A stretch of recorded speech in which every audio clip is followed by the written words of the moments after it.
mga ka-Barbie. Kumusta pong lahat dyan?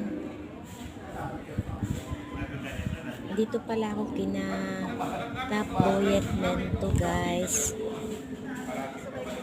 Ayan guys.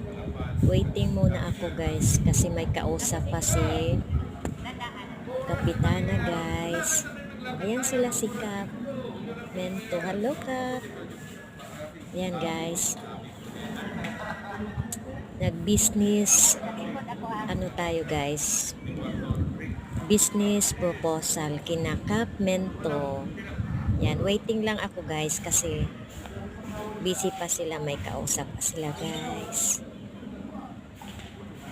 Kaya relax ka lang muna dyan Barbie. Relax muna si Barbie guys.